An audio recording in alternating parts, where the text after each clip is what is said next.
बेटा बहू अपने बेडरूम में बातें कर रहे थे। द्वार खुला होने के कारण उनकी आवाज़ें बाहर कमरे में बैठी माँ को भी सुनाई दे रही थी। बेटा, अपने जॉब के कारण हम माँ का ध्यान नहीं रख पाएंगे। उनकी देखभाल कौन करेगा? क्यों ना उन्हें वृद्धाश्रम में दाखिल करा दें।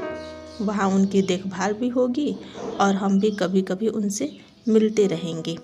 बेटे की बात पर बहू ने जो कहा उसे सुनकर माँ की आंखों में आंसू आ गए। बहू, पैसे कमाने के तो पूरी जिंदगी पड़ी है जी, लेकिन माँ का आशीष जितना भी मिले वो कम है। उनके लिए पैसों से ज़्यादा हमारा संग साथ जरूरी है। मैं अगर जॉब ना करूँ तो कोई बहुत अधिक नुकसान नहीं होगा। मैं माँ के साथ रहूँगी, घर पर ट्यूशन पढ़ाऊँगी, इससे माँ की देखभाल भी कर पाऊँगी।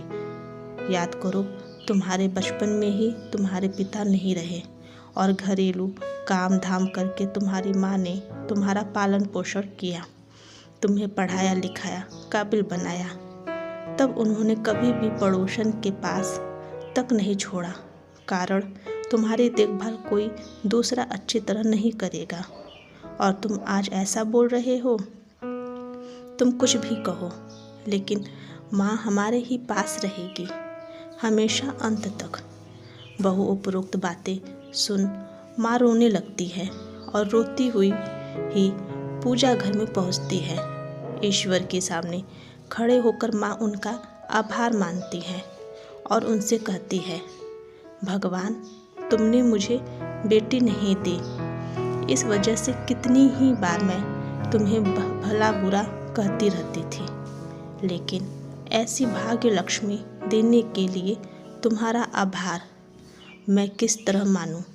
भगवान, जो ऐसी सोच की बहू मिले, तुम्हारा लाख लाख शुक्र। अगर आपको यह कहानी पसंद आई हो तो लाइक, शेयर और सब्सक्राइब ज़रूर करें। धन्यवाद।